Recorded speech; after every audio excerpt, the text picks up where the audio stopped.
I don't think you've done many of these on a feed bucket. What is a professional bass fisherman? Dang. Obviously, the first thing is you gotta catch bass. And number two is a lot. Product development, marketing, super busy on the farm, super busy with fishing outside of just tournaments. And then I got kids. Early in your career, it's just the pressure to beat the next guy. That's it. That's the only pressure you got. Now you're splitting your focus like this right here. You got dad, you got business, you got still competing. Yeah, you got all that.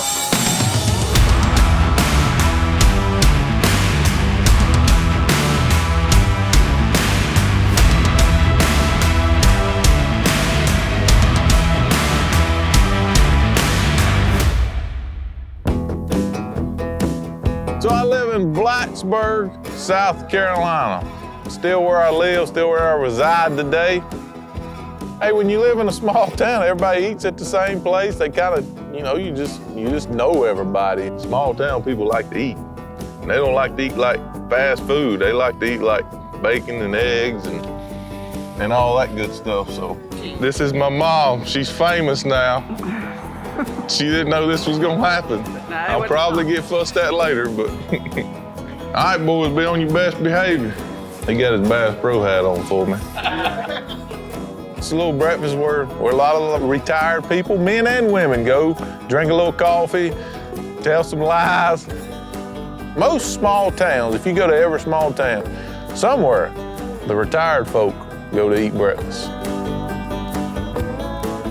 Family, life on the farm, cows, that's my life. It's small town living. We're actually leaving in a day, tomorrow for our next stop on the BPT, Lake Murray. I got a farm that I take care of, so I'm not only taking care of tackle, I gotta make sure the farm's ready to go when I'm gone too. I got a cattle farm, a cow-calf registered Herefords, and these cows are my release. I just enjoy them. I treat it as a competition, trying to raise the best cattle possible. So you breed genetics, just like in deer. They're bred to have smaller babies and grow like weeds, and they're supposed to milk like they're supposed to. It's just the way they're bred. And it's combining looks and performance, and these are bred to perform. It's over a 2-year process to get them to this point to where they're ready to go somebody else's farm and work. But as you evolve in your fishing career, you need something outside to kind of channel your competitive energy, I guess. And for me, it's farming. I just enjoy being up with my cows. I just do. I enjoy trying to breed the best Herefords that can possibly be bred with the best genetics. I take a lot of that money I win fishing and I blow it on cattle, if you just want to know the truth.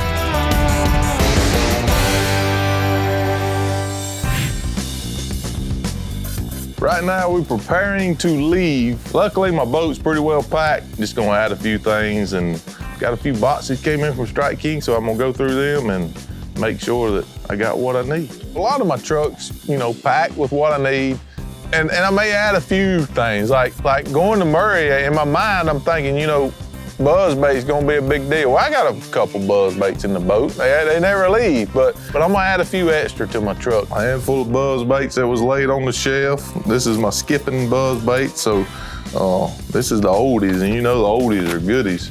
Just walk around, man. Just walk around looking and you spot it. If you walk around about 10 times, you'll have everything you need. This is actually some new product. It's called Carolina Chrome. It's something about a herring lake. Chrome's key. Doing my walkthroughs, making sure I got what I need. This is my practice box full of chrome. Chrome for the win.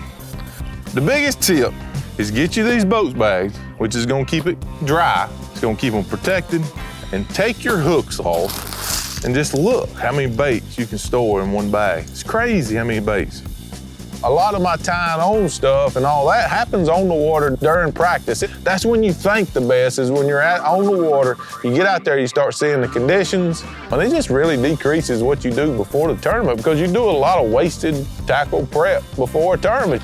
That's a mini Bass Pro Shops. It's the Strike King aisle in the back of Andy's truck. That's what it is.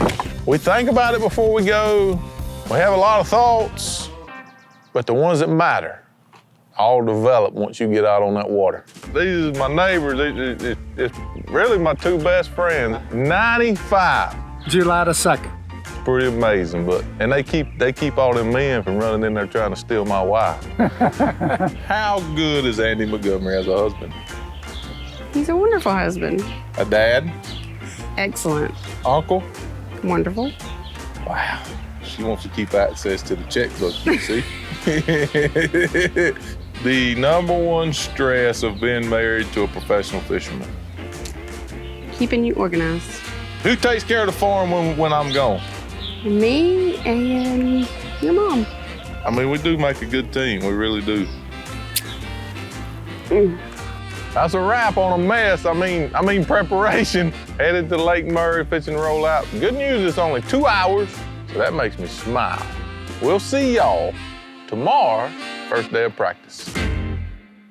Then I just grew up loving the bass fish, man. There's a pond right through these woods here. I could ride my four-wheeler to since I was like 12 years old. I'd go over there and before school, after school, fished that pond. So when I graduated, I had to work part-time, worked as a surveyor for the state. So I went to Clemson. I got an engineering degree. I graduated college, and I didn't go to graduation because I had a tournament. All right, I had a job waiting on me. I knew I didn't need no engineering license to do that job. And there was a really big tournament that day. They were supposed to take our engineering exam. I skipped that test too. I never took my engineering exam because I was gonna fish for a living, but there was some challenging times and, you know, some close times, but I always had a top 10 when I needed it. I always, you know, made the money to go to the next one. I didn't know how much money I had. I just didn't. My sister paid all my bills for me out of my checking account. I just always had enough. But I was so laser focused. I mean, it was just laser focused. And then I got in with Strike King. It was a big, big deal. And then when I signed with Bass Pro and Nitro, that was a big turning point in my career. I've had people call me and say, hey, I got this kid, he wants to do it for a living, you know, will you talk to him? And within the first 2 minutes, I can tell you if he's gonna make it or not. I just can't. If you wanna do this for a living, the first advice, you need to sit down and look in the mirror. And you need to ask yourself, how much do I love fishing?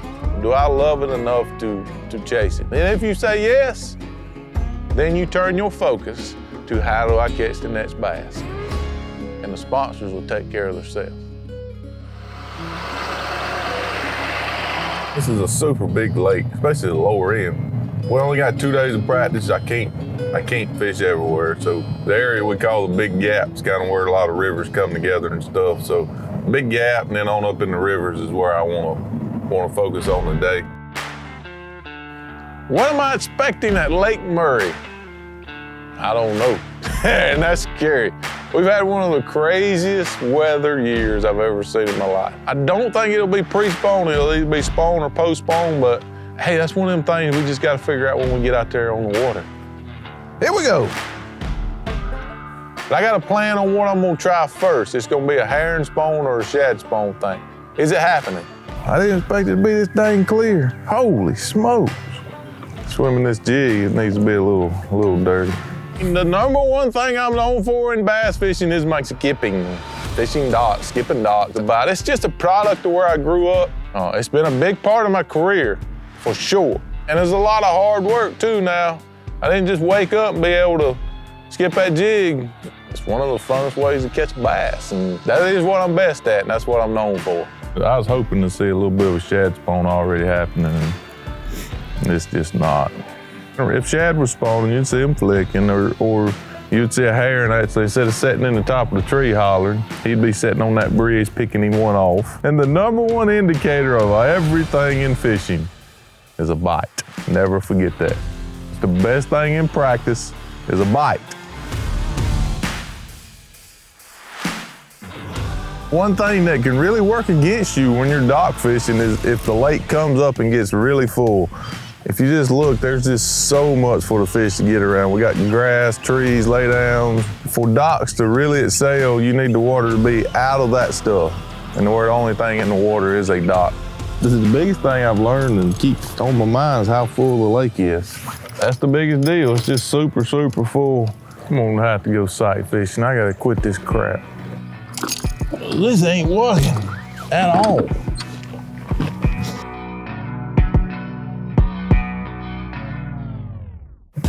There's one on bed, 2-pounder. Yeah, so basically right now I'm looking for betters. More specifically, I'm looking for better than average betters, 2.5 pluses. It'd be nice if I knew where about 10 was before the first day of competition. I feel like, you know, this may be how you have to catch them.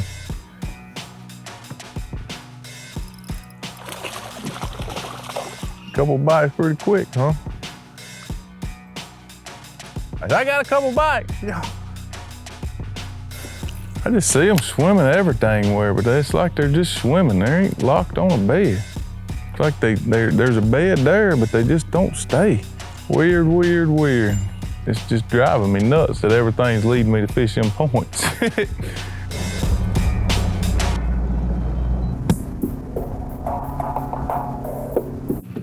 Yeah, I mean, these points could be a deal for sure, just mainly because it's a herring lake. These herring just live on the points, and it seems like these points are always a deal. Wow. I captured one. Miracles happen.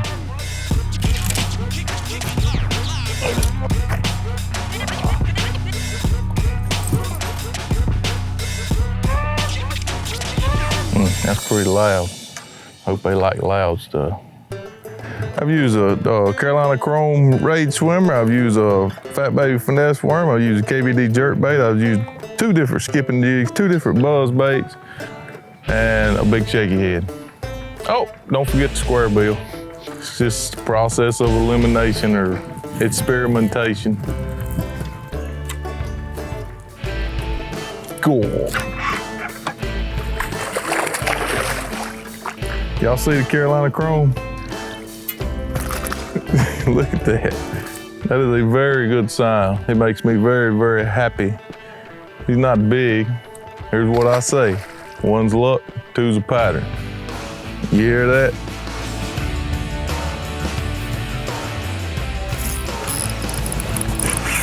Oh, little guy.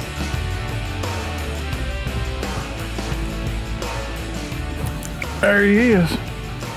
He come off, but that's okay. Go on, he knocked this stuffing out of it. That's what we're looking for. Ah! I've just been bouncing around trying to find some rock, but for sure, it feels like this offshore natural rock, be it on an island or on a shoal, the herring are spawning around it. Go on, he ain't very big, but he is nice. And that's 3 bites. I'm getting my mojo, but I'm feeling good. There he is. Oh, come on. I had 4 bites pretty quick, all on the exact same structure. Go away, knock this stuffing out of it. That ain't gonna do us no good, baby. Ah, you can tell he's postponed just by his head and all that, but his belly is starting to fatten back up. So these are postponers out on the point. We have developed a pretty good little pattern. I really want to fish natural rock out on these points. And this one little area right here where we call this the big gap, you know, it seems to be really good, so.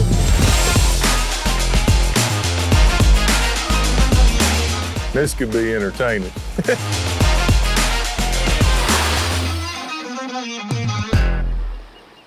I don't know what you like. We got pepperoni and meat lovers. Me and Ott started staying together when we first qualified for the elites, and then when, you know, we was over there and we become best friends on the road, you know, we just trust each other. Edwin's always been our friend. He started staying with us last year. He's a good add to the mix, that's for sure. He has a completely different mindset and personality than me and Ott, that's for sure. He's extremely high-strung. Andrew's good company. You know, Edwin, you get wound kind of tight. Gosh, dang it. Gosh dang it! Gosh dang it! That time I waited too long. Andrew, we're about the same pace.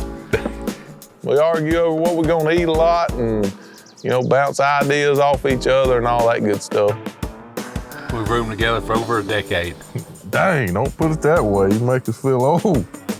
Don't say a decade. Say a decade sounds longer than 10 years. Where's Edwin right now? Edwin's still fishing. Edwin fished until the last second.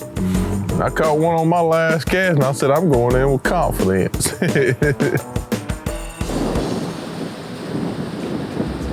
All right, here we go. Day 2 of practice. So yesterday, as you've seen, kind of at the end of the day, we developed a little pattern of running these points, but I want to get a backup plan of sight fishing. Even though I'm not going to be able to see great today, all I'm doing today is looking for plan B. So I was able to put in on the lower end of the lake, and I wanted to find an area that I thought had some bedding fish and maybe some bed fish just pulling up. And I seen a decent amount of spawners, so at least I know an area that they're for sure spawning that, you know, if the point deal don't work out, then I can get in that area and sight fish. And then I came back, worked on tackle during the bad storms, and I've been thinking about a hybrid hunter. It's a Strike King hybrid hunter, so I went back out and they bid it pretty good. So the plan is to crank points and crank as many of them as I can in a 5-mile stretch or so. If it's not working, then I'll go sight fishing. They're biting. They're biting. I'm ready to put them on score tracker. What is success? Going in, if I make the knockout round, good week, you know? That's what you got to do to make the red crest, basically sustain a career. I just got to go out there and do my job for 8 hours, make the next right cast. Never cast, I got to make the next right. And then I got to make the next right one, and then I got to make the next right cast. And if I can control the process and let the results take care of themselves. But practice was good. The only difference is there ain't gonna be no wind, so we'll see how that affects them, but we're either gonna crank points or sight fish. We'll see how it works. What keeps me driven actually during a tournament? Yeah. Because I'm stupid competitive. I don't think about the money. I just think about beating somebody. That's just the way it is. I mean, I'm just stupid competitive.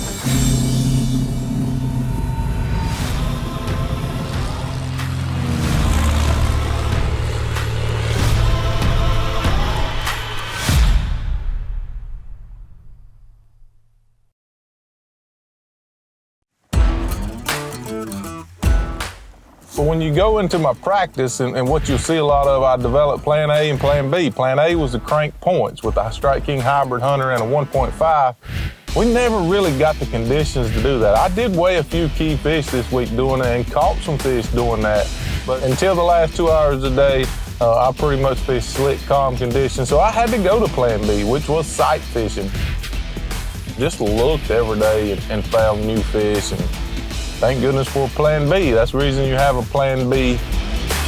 Got it, in the mind. Yeah.